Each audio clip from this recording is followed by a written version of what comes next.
شروع اللہ کا نام لے کر جو بڑا مہربان نہایت رحم والا ہے۔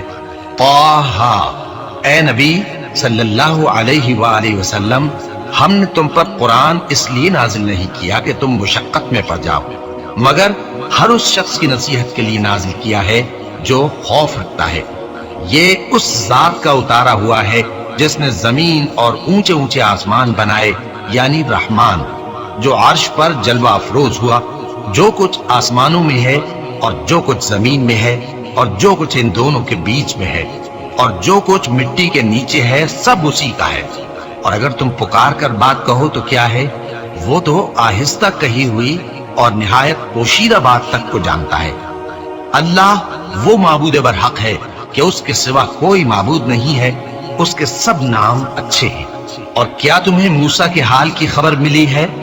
جب انہوں نے آگ دیکھی تو اپنے گھر والوں سے کہا کہ تم یہاں ٹھہرو، میں نے آگ دیکھی ہے، میں وہاں جاتا ہوں، شاید اس میں سے میں تمہارے پاس انگارہ لاؤں یا آگ کے مقام سے اپنا رستہ معلوم کر سکوں۔ پھر جب وہ وہاں پہنچے تو آواز آئی کہ اے موسیٰ، میں تو تمہارا پروردگار ہوں، تو اپنے جوتے اتار دو، تم یہاں پاک میدان یعنی طویٰ میں ہو، اور میں نے تم کو منتخب کر لیا ہے، تو جو حکم دیا جائے اسے سنو۔ بے شک میں ہی اللہ ہوں، میرے سوا کوئی معبود نہیں، تو میری عبادت کیا کرو اور میری یاد کے لیے نماز پڑھا کرو۔ قیامت یقیناً آنے والی ہے، میں چاہتا ہوں کہ اس کے وقت کو پوشیدہ رکھوں تاکہ ہر شخص جو کوشش کرے اس کا بدلہ پائے۔ تو جو شخص اس پر ایمان نہیں رکھتا اور اپنی خواہش کے پیچھے چلتا ہے، کہیں تم کو اس کے یقین سے روک نہ دے، تو اس صورت میں تم ہلاک ہو جاؤ۔ اور اے موسیٰ، یہ تمہارے داہنے ہاتھ میں کیا ہے؟ انہوں نے کہا یہ میری لاٹھی ہے، اس پر میں ٹیک لگاتا ہوں اور اس سے اپنی بکریوں کے لیے پتے جھاڑتا ہوں، اور اس میں میرے اور بھی کئی فائدے ہیں۔ فرمایا کہ موسیٰ اسے زمین پر ڈال دو، تو انہوں نے اس کو ڈال دیا اور وہ یکا یک سانپ بن کر دوڑنے لگا۔ فرمایا کہ اسے پکڑ لو اور ڈرنا مت، ہم اس کو ابھی اس کی پہلی حالت پر لوٹا دیں گے، اور اپنا ہاتھ اپنی بغل میں دبا لو کہ وہ کسی عیب و بیماری کے بغیر سفید چمکتا دمکتا نکلے گا۔ یہ دوسری نشانی ہے تاکہ ہم تمہیں اپنے بڑے بڑے نشانات دکھائیں۔ تم فرعون کے پاس جاؤ کہ وہ سرکش ہو رہا ہے۔ کہا اے میرے پروردگار، اس کام کے لیے میرا سینہ کھول دے اور میرا کام آسان کر دے، اور میری زبان کی گرہ کھول دے تاکہ وہ میری بات سمجھ لے، اور میرے گھر والوں میں سے ایک کو میرا وزیر یعنی مددگار مقرر فرما، یعنی میرے بھائی ہارون کو۔ اس سے میری کمر کو مضبوط کر اور اسے میرے کام میں شریک کر، تاکہ ہم تیری بہت سی تسبیح کریں اور تجھے کثرت سے یاد کریں۔ تو ہم کو ہر حال میں دیکھ رہا ہے۔ فرمایا موسیٰ، تمہاری دعا قبول کی گئی، اور ہم نے تم پر ایک بار اور بھی احسان کیا تھا جب ہم نے تمہاری والدہ کو الہام کیا تھا جو تمہیں بتایا جاتا ہے۔ وہ یہ تھا کہ اسے یعنی موسیٰ کو صندوق میں رکھو، پھر اس صندوق کو دریا میں ڈال دو، تو دریا اس کو کنارے پر ڈال دے گا، اور میرا اور اس کا دشمن اسے اٹھا لے گا۔ اور موسیٰ، میں نے تم پر اپنی طرف سے محبت ڈال دی، اور اس لیے کہ تم میرے سامنے پرورش پاؤ۔ جب تمہاری بہن وہاں فرعون کے ہاں گئی اور کہنے لگی کہ میں تمہیں اس کا پتہ دوں جو اس کو پالے پوسے، تو اس طریق سے ہم نے تم کو تمہاری ماں کے پاس پہنچا دیا تاکہ ان کی آنکھیں ٹھنڈی ہوں اور وہ رنج نہ کریں۔ اور تم نے ایک شخص کو مار ڈالا تھا تو ہم نے تم کو غم سے نجات دی، اور ہم نے تمہاری کئی بار آزمائش کی، پھر تم کئی سال اہل مدین میں ٹھہرے رہے۔ پھر اے موسیٰ، تم ایک اندازے پر آ پہنچے، اور میں نے تم کو اپنے کام کے لیے بنایا ہے، تو تم اور تمہارا بھائی دونوں ہماری نشانیاں لے کر جاؤ، اور میری یاد میں سستی نہ کرنا۔ دونوں فرعون کے پاس جاؤ کہ وہ سرکش ہو رہا ہے، اور اس سے نرمی سے بات کرنا، شاید وہ غور کرے یا ڈر جائے۔ دونوں کہنے لگے کہ اے ہمارے پروردگار، ہمیں خوف ہے کہ وہ ہم پر زیادتی کرنے لگے یا زیادہ سرکش ہو جائے۔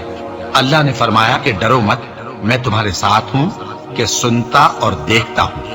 اچھا تو اس کے پاس جاؤ اور کہو کہ ہم آپ کے پروردگار کے بھیجے ہوئے ہیں، تو بنی اسرائیل کو ہمارے ساتھ جانے کی اجازت دیجیے اور انہیں عذاب نہ کیجیے۔ ہم آپ کے پاس آپ کے پروردگار کی طرف سے نشانی لے کر آئے ہیں، اور جو ہدایت کی بات مانے اس کو سلامتی ہو۔ ہماری طرف یہ وحی آئی ہے کہ جو جھٹلائے اور منہ پھیرے اس کے لیے عذاب تیار ہے۔ غرض موسیٰ اور ہارون فرعون کے پاس گئے، اس نے کہا کہ موسیٰ، تمہارا پروردگار کون ہے؟ کہا کہ ہمارا پروردگار وہ ہے جس نے ہر چیز کو اس کی شکل و صورت بخشی، پھر راہ دکھائی۔ کہا تو پہلی قوموں کا کیا حال ہوا؟ فرمایا کہ ان کا علم میرے پروردگار کو ہے جو کتاب میں لکھا ہوا ہے۔ میرا پروردگار نہ چوکتا ہے نہ بھولتا ہے۔ وہی تو ہے جس نے تم لوگوں کے لیے زمین کو فرش بنایا اور اس میں تمہارے لیے رستے بنا دیے اور آسمان سے پانی برسایا، پھر اس سے مختلف نباتات پیدا کی کہ خود بھی کھاؤ اور اپنے مویشیوں کو بھی چراؤ۔ بے شک ان باتوں میں عقل والوں کے لیے بہت سی نشانیاں ہیں۔ اسی زمین سے ہم نے تم کو پیدا کیا اور اسی میں ہم تمہیں لوٹائیں گے اور اسی سے ہم تمہیں دوسری دفعہ نکالیں گے۔ اور ہم نے فرعون کو اپنی سب نشانیاں دکھائیں، مگر وہ تکذیب اور انکار ہی کرتا رہا۔ کہنے لگا کہ موسیٰ، کیا تم ہمارے پاس اس لیے آئے ہو کہ اپنے جادو کے زور سے ہمیں ہمارے ملک سے نکال دو؟ تو ہم بھی تمہارے مقابل ایسا ہی جادو لائیں گے، تو ہمارے اور اپنے درمیان ایک وقت مقرر کر لو کہ نہ تو ہم اس کے خلاف کریں اور نہ تم، اور یہ مقابلہ ایک ہموار میدان میں ہوگا۔ موسیٰ نے کہا کہ آپ کے لیے یوم زینت کا وعدہ ہے، اور یہ کہ لوگ اس روز دن چڑھے اکٹھے ہو جائیں۔ تو فرعون لوٹ گیا اور اپنے سامان جمع کر کے پھر آیا۔ موسیٰ نے ان جادوگروں سے کہا کہ یہ تمہاری بربادی ہوگی، اللہ پر جھوٹ نہ باندھو، وہ تمہیں عذاب سے فنا کر دے گا، اور جس نے جھوٹ باندھا وہ نامراد رہا۔ تو وہ باہم اپنے معاملے میں جھگڑنے اور چپکے سرگوشی کرنے لگے۔ کہنے لگے یہ دونوں جادوگر ہیں، چاہتے ہیں کہ اپنے جادو کے زور سے تم کو تمہارے ملک سے نکال دیں اور تمہارے بہترین مذہب کو نابود کر دیں۔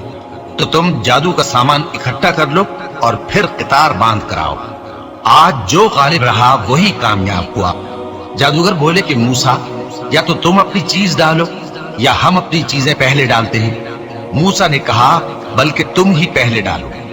جب انہوں نے چیزیں ڈالی تو یکا یک ان کی رسیاں اور لاٹھیاں موسیٰ کے خیال میں ایسی آنے لگی کہ وہ میدان میں ادھر ادھر دوڑ رہی ہیں۔ اس وقت موسیٰ نے اپنے دل میں خوف محسوس کیا۔ ہم نے کہا خوف نہ کرو، بلا شبہ تم ہی غالب رہو گے، اور جو چیز یعنی لاٹھی تمہارے داہنے ہاتھ میں ہے اسے ڈال دو کہ جو کچھ انہوں نے بنایا ہے اس کو وہ نگل جائے گی۔ جو کچھ انہوں نے بنایا ہے یہ تو جادوگروں کے ہتھ کنڈے ہیں، اور جادوگر جہاں بھی جائے کامیاب نہیں ہوگا۔ اس پر جادوگر سجدے میں گر پڑے، کہنے لگے کہ ہم موسیٰ اور ہارون کے پروردگار پر ایمان لائے۔ فرعون بولا کہ پیشتر اس کے کہ میں تمہیں اجازت دوں تم اس پر ایمان لے آئے۔ بے شک یہ تمہارا بڑا یعنی استاد ہے جس نے تم کو جادو سکھایا ہے، سو میں تمہارے ہاتھ اور پاؤں مخالف سمت سے کٹوا دوں گا اور تم کو کھجوروں کے تنوں پر سولی چڑھوا دوں گا، اور تم کو معلوم ہوگا کہ ہم میں سے کس کا عذاب زیادہ سخت اور دیر تک رہنے والا ہے۔ انہوں نے کہا کہ جو دلائل ہمارے پاس آ گئے ہیں ان پر اور جس نے ہم کو پیدا کیا ہے اس پر ہم آپ کو ہرگز ترجیح نہیں دیں گے، تو آپ کو جو حکم دینا ہو دے دیجیے، اور آپ جو حکم دے سکتے ہیں وہ صرف اسی دنیا کی زندگی میں دے سکتے ہیں۔ ہم تو اپنے پروردگار پر ایمان لے آئے تاکہ وہ ہمارے گناہوں کو معاف کرے، اور اسے بھی جو آپ نے ہم سے زبردستی جادو کرایا، اور اللہ سب سے اچھا ہے اور ہمیشہ باقی رہنے والا ہے۔ جو شخص اپنے پروردگار کے پاس گناہگار ہو کر آئے گا تو اس کے لیے جہنم ہے جس میں نہ وہ مرے گا نہ جیے گا، اور جو اس کے روبرو ایماندار ہو کر آئے گا اور عمل بھی نیک کیے ہوں گے تو ایسے لوگوں کے لیے اونچے اونچے درجے ہیں، یعنی ہمیشہ رہنے کے باغ جن کے نیچے نہریں بہ رہی ہیں، ہمیشہ ان میں رہیں گے، اور یہ اس شخص کا بدلہ ہے جو پاک ہوا۔ اور ہم نے موسیٰ کی طرف وہی بھیجی کہ ہمارے بندوں کو راتوں رات نکال لے جاؤ، پھر ان کے لیے سمندر میں لاٹھی مار کر خشک رستہ بنا دو، پھر تم کو نہ فرعون کے آ پکڑنے کا خوف ہوگا اور نہ غرق ہونے کا ڈر۔ پھر فرعون نے اپنے لشکروں کے ساتھ ان کا تعاقب کیا تو سمندر کی موجوں نے ان پر چڑھ کر انہیں ڈھانک لیا یعنی ڈبو دیا، اور فرعون نے اپنی قوم کو گمراہ کر دیا اور سیدھے رستے پر نہ ڈالا۔ اے آل یعقوب، ہم نے تم کو تمہارے دشمن سے نجات دی اور تورات دینے کے لیے تم سے کوہ طور کی داہنی جانب مقرر کی، اور تم پر من اور سلوہ نازل کیا، اور حکم دیا کہ جو پاکیزہ چیزیں ہم نے تم کو دی ہیں ان کو کھاؤ اور اس میں حد سے نہ نکلنا، ورنہ تم پر میرا غضب نازل ہوگا، اور جس پر میرا غضب نازل ہوا وہ ہلاک ہو گیا۔ اور جو توبہ کرے اور ایمان لائے اور عمل نیک کرے پھر سیدھے راستے چلے اس کو میں بخش دینے والا ہوں۔ اور اے موسیٰ، تم نے اپنی قوم سے آگے چلے آنے میں کیوں جلدی کی؟ کہا وہ میرے پیچھے آ رہے ہیں۔ اور اے میرے پروردگار، میں نے تیری طرف آنے کی جلدی اس لیے کی کہ تو خوش ہو جائے۔ فرمایا کہ ہم نے تمہاری قوم کو تمہارے بعد آزمائش میں ڈال دیا ہے، اور سامری نے ان کو بہکا دیا ہے۔ اور موسیٰ غصے اور غم کی حالت میں اپنی قوم کے پاس واپس آئے اور کہنے لگے کہ اے قوم، کیا تمہارے پروردگار نے تم سے اچھا وعدہ نہیں کیا تھا؟ کیا میری جدائی کی مدت تمہیں لمبی معلوم ہوئی، یا تم نے یہ چاہا کہ تم پر تمہارے پروردگار کی طرف سے غضب نازل ہو، اور اس لیے تم نے مجھ سے جو وعدہ کیا تھا اس کے خلاف کیا؟ وہ کہنے لگے کہ ہم نے اپنے اختیار سے آپ سے وعدہ خلافی نہیں کی، لیکن ہم ان لوگوں کے زیوروں کا بوجھ اٹھائے ہوئے تھے، پھر ہم نے اس کو آگ میں ڈال دیا، اور اسی طرح سامری نے ڈال دیا۔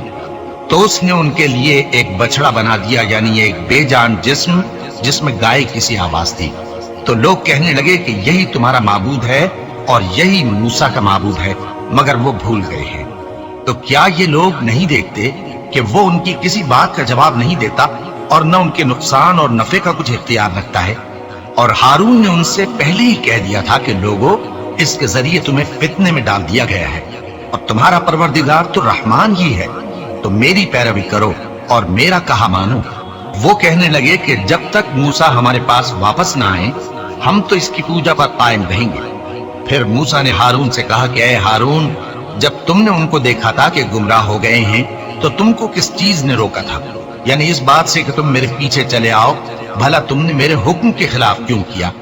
کہنے لگے کہ اے ماں جائے، میری داڑھی اور سر کے بالوں کو نہ پکڑیے، میں تو اس سے ڈرا کہ آپ یہ نہ کہیں کہ تم نے بنی اسرائیل میں تفرقہ ڈال دیا اور میری بات کو ملحوظ نہ رکھا۔ موسیٰ نے فرمایا تو اے سامری، تیرا کیا حال ہے؟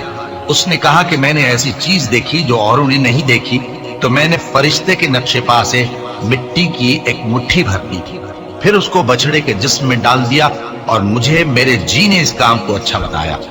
موسیٰ نے کہا جا، تجھ کو دنیا کی زندگی میں یہ سزا ہے کہ کہتا رہے کہ مجھ کو ہاتھ نہ لگانا، اور تیرے لیے ایک اور وعدہ ہے، یعنی عذاب کا جو تجھ سے ٹل نہ سکے گا، اور جس معبود کی پوجا پر تو جمع ہوا تھا اس کو دیکھ، ہم اسے جلا دیں گے، پھر اس کی راکھ کو اڑا کر دریا میں بکھیر دیں گے۔ تمہارا معبود تو اللہ ہی ہے جس کے سوا کوئی معبود نہیں، اس کا علم ہر چیز پر محیط ہے۔ اس طرح ہم تم سے وہ حالات بیان کرتے ہیں جو گزر چکے ہیں، اور ہم نے تمہیں اپنے پاس سے نصیحت کی کتاب عطا فرمائی ہے۔ جو شخص اس سے منہ پھیرے گا وہ قیامت کے دن گناہ کا بوجھ اٹھائے گا۔ ایسے لوگ ہمیشہ اس عذاب میں مبتلا رہیں گے، اور یہ بوجھ قیامت کے روز ان کے لیے برا ہوگا۔ جس روز سور پھونکا جائے گا اور ہم گناہگاروں کو یوں اکٹھا کریں گے کہ ان کی آنکھیں نیلی نیلی ہوں گی، تو وہ آپس میں آہستہ آہستہ کہیں گے کہ تم دنیا میں صرف 10 ہی دن رہے ہو۔ جو باتیں یہ کریں گے ہم خوب جانتے ہیں۔ اس وقت ان میں سب سے اچھی راہ والا یعنی عاقل و ہوش مند کہے گا کہ نہیں، بلکہ صرف ایک ہی روز ٹھہرے ہو۔ اور اے نبی صلی اللہ علیہ وآلہ وسلم، لوگ تم سے پہاڑوں کے بارے میں دریافت کرتے ہیں، کہہ دو کہ میرا رب ان کو راکھ بنا کر بکھیر دے گا، پھر زمین کو ہموار میدان کر چھوڑے گا جس میں تم کوئی نشیب و فراز نہ دیکھو گے۔ اس روز لوگ پکارنے والے کے پیچھے چلیں گے اور اس کی پیروی سے انحراف نہ کر سکیں گے، اور رحمان کے سامنے آوازیں پست ہو جائیں گی، تو تم ایک ہلکی آواز کے سوا کوئی آواز نہ سنو گے۔ اس روز کسی کی سفارش کچھ فائدہ نہ دے گی مگر اس شخص کی جسے رحمان اجازت دے اور اس کی بات کو پسند فرمائے۔ جو کچھ ان کے آگے ہے اور جو کچھ ان کے پیچھے ہے وہ اس کو جانتا ہے، اور وہ اپنے علم سے اللہ کے علم کا احاطہ نہیں کر سکتے۔ اور اس زندہ و قائم کے روبرو منہ لٹک جائیں گے، اور جس نے ظلم کا بوجھ اٹھایا وہ نامراد رہا، اور جو نیک کام کرے گا اور مومن بھی ہوگا تو اس کو نہ ظلم کا خوف ہوگا اور نہ نقصان کا۔ اور ہم نے اس کو اسی طرح کا قرآن عربی نازل کیا ہے، اور اس میں طرح طرح کے ڈراوے بیان کر دیے ہیں تاکہ لوگ پرہیزگار بنیں یا اللہ ان کے لیے نصیحت پیدا کر دے۔ تو اللہ جو سچا بادشاہ ہے، عالی قدر ہے، اور قرآن کی وحی جو تمہاری طرف بھیجی جاتی ہے اس کے پورا ہونے سے پہلے قرآن کے پڑھنے میں جلدی نہ کیا کرو، اور دعا کرو کہ میرے پروردگار مجھے اور زیادہ علم دے۔ اور ہم نے پہلے آدم سے عہد لیا تھا مگر وہ اسے بھول گئے اور ہم نے ان میں ارادے کی پختگی نہ پائی۔ اور جب ہم نے فرشتوں سے کہا کہ آدم کے آگے سجدہ کرو تو سب سجدے میں گر پڑے مگر ابلیس نے انکار کیا۔ اس پر ہم نے فرمایا کہ آدم یہ تمہارا اور تمہاری بیوی کا دشمن ہے، تو یہ کہیں تم دونوں کو بہشت سے نہ نکلوا دے، پھر تم تکلیف میں پڑ جاؤ۔ یہاں تم کو یہ آسائش ہے کہ نہ بھوکے رہو نہ ننگے، اور یہ کہ نہ پیاسے رہو اور نہ دھوپ کھاؤ۔ پھر شیطان نے ان کے دل میں وسوسہ ڈالا اور کہا کہ آدم بھلا میں تم کو ایسا درخت بتاؤں جو ہمیشہ کی زندگی کا باعث ہو اور ایسی بادشاہت کہ کبھی زائل نہ ہو؟ تو دونوں نے اس درخت کا پھل کھا لیا تو ان پر ان کی شرمگاہیں ظاہر ہو گئیں اور وہ اپنے اوپر بہشت کے پتے چپکانے لگے۔ اور آدم نے اپنے پروردگار کے حکم کے خلاف کیا تو وہ اپنے مقصد سے بے راہ ہو گئے۔ پھر ان کے پروردگار نے ان کو نوازا تو ان پر مہربانی سے توجہ فرمائی اور سیدھی راہ بتائی۔ فرمایا کہ تم دونوں یہاں سے نیچے اتر جاؤ، تم میں بعض کے دشمن ہوں گے، پھر اگر میری طرف سے تمہارے پاس ہدایت آئے تو جو شخص میری ہدایت کی پیروی کرے گا وہ نہ گمراہ ہوگا اور نہ تکلیف میں پڑے گا، اور جو میری نصیحت سے منہ پھیرے گا اس کی زندگی تنگ ہو جائے گی اور قیامت کو ہم اسے اندھا کر کے اٹھائیں گے۔ وہ کہے گا کہ میرے پروردگار تو نے مجھے اندھا کر کے کیوں اٹھایا؟ میں تو دیکھتا بھالتا تھا۔ اللہ فرمائے گا کہ ایسا ہی چاہیے تھا، تیرے پاس ہماری آیتیں آئیں تو تو نے ان کو بھلا دیا، اسی طرح آج ہم تجھ کو بھلا دیں گے۔ اور جو شخص حد سے نکل جائے اور اپنے پروردگار کی آیتوں پر ایمان نہ لائے ہم اس کو ایسا ہی بدلہ دیتے ہیں، اور آخرت کا عذاب بہت سخت اور ہمیشہ باقی رہنے والا ہے۔ تو کیا یہ بات ان لوگوں کے لیے موجب ہدایت نہ ہوئی کہ ہم ان سے پہلے بہت سے فرقوں کو ہلاک کر چکے ہیں جن کے رہنے کے مقامات میں یہ چلتے پھرتے ہیں؟ عقل والوں کے لیے اس میں بہت سی نشانیاں ہیں۔